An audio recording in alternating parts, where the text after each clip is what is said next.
Panglima Kodam 1 Bukit Barisan Majen TNI Rio Firdianto menghadiri acara bertajuk Peran Aktif serta Kolaborasi Mahasiswa dan TNI dalam memajukan kesejahteraan masyarakat di Universitas Dhamma Medan.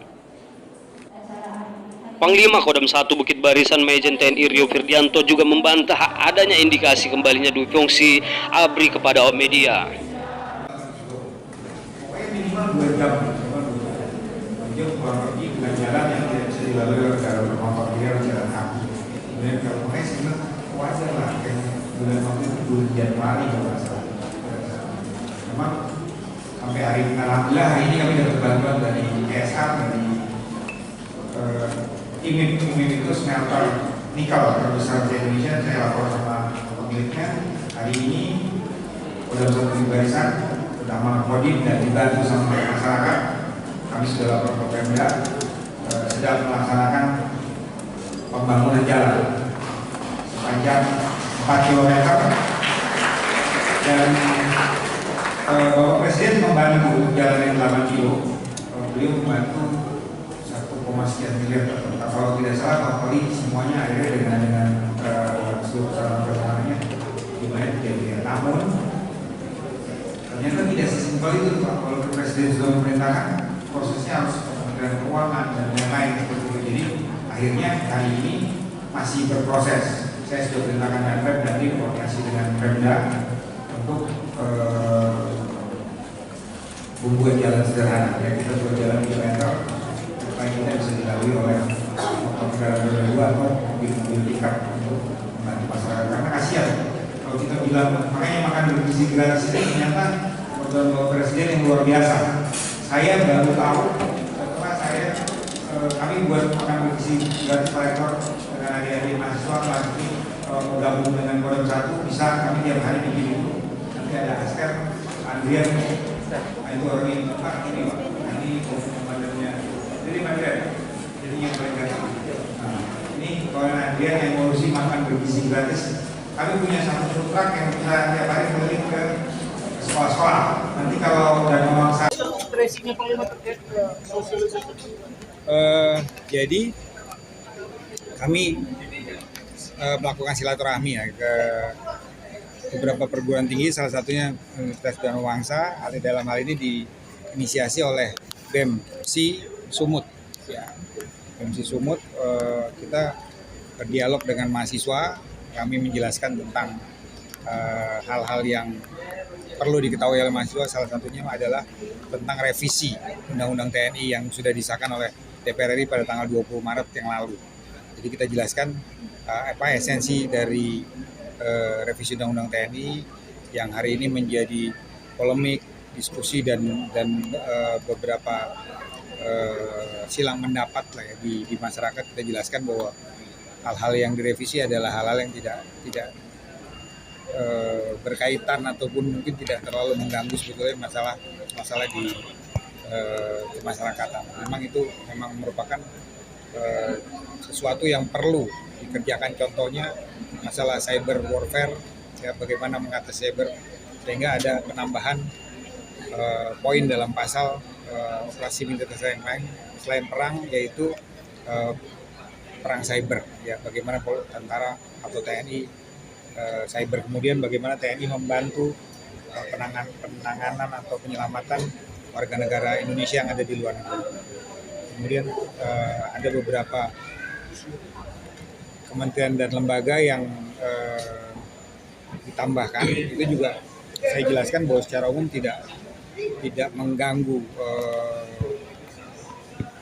proses pemerintahan. Contohnya di Kejaksaan Agung itu ada Jaksa Agung Pidana Militer yang memang itu mengurusi masalah tentara. Kemudian di Badan Nasional Penanggulangan Bencana, kenapa kita menempatkan tentara aktif? Karena memang butuh koordinasi dengan satuan-satuan TNI, sehingga kita menempatkan tentara aktif supaya lebih mudah berkoordinasi. Kira-kira seperti itu. Bapak, mungkin terkait dengan kolaborasi mahasiswa dan TNI yang mewujudkan kesejahteraan masyarakat dari Bapak sendiri seperti apa?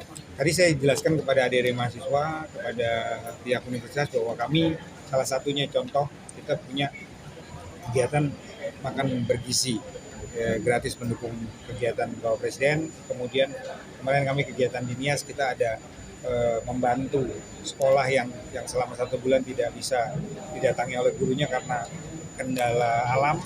Maka saya mengajak Pak Rektor kalau memang ada kegiatan KKN kita arahkan ke daerah-daerah yang prasejahtera yang memang membutuhkan itu. Nanti kita bantu alat berat dan lain-lain supaya KKN mahasiswa itu benar-benar real, benar-benar nyata seperti yang kita kerjakan di TMMD yang lalu, sehingga adik-adik mahasiswa ini sebelum mengabdi ke masyarakat mereka benar-benar tahu, oh kita memang perlu ini.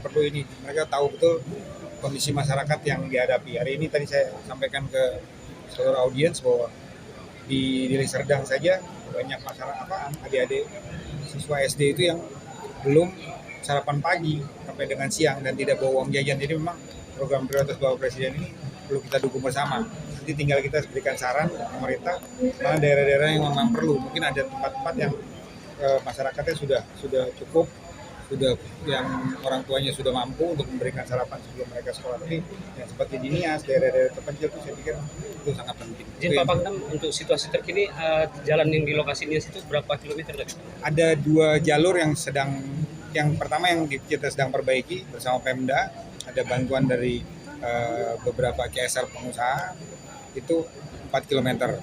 Kemudian nanti Bapak Presiden akan membantu yang 8 km itu lebih besar dan lebih bagus.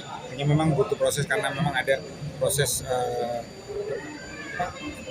approval dari Kementerian Keuangan dan Kementerian yang terkait. Totalnya 12 km ya Pak? Iya, totalnya 12 km. Mudah-mudahan dengan itu, tahun ini, Pak, dengan adanya jalan itu bisa masyarakat akan lebih mudah, terutama anak-anak sekolah ya, lebih mudah untuk mencapai. Ini ada teman-teman dari BEM, ada Pak Rektor. Inisiasi oleh PMC Sumatera Utara, kami selaku host ya penyelenggara FGD pertama ini berharap dengan Bapak Pangdam memberikan apa yang menjadi penjelasan yang boleh jadi informasi ini tidak diterima di media atau di banyak kalangan mahasiswa kita, sehingga kami berharap di era globalisasi saat ini, saat informasi berseliweran dengan begitu banyak, perlu momentum-momentum seperti ini sehingga hal-hal yang dibutuhkan penjelasannya tidak mengakibatkan terjadinya salah misinformasi yang diterima. Itu yang kita harapkan, sehingga kalau dulu istilahnya ada ABRI masuk desa, sekarang ABRI masuk kampus ini bersinergi dengan para akademisi, termasuk program-program ke depan apa yang dapat seiring sejalan dalam mewujudkan kesejahteraan bangsa. Karena ada tindak lanjut dari kegiatan yang dilakukan ini dari pihak DPRD sendiri untuk lebih membumikan ini?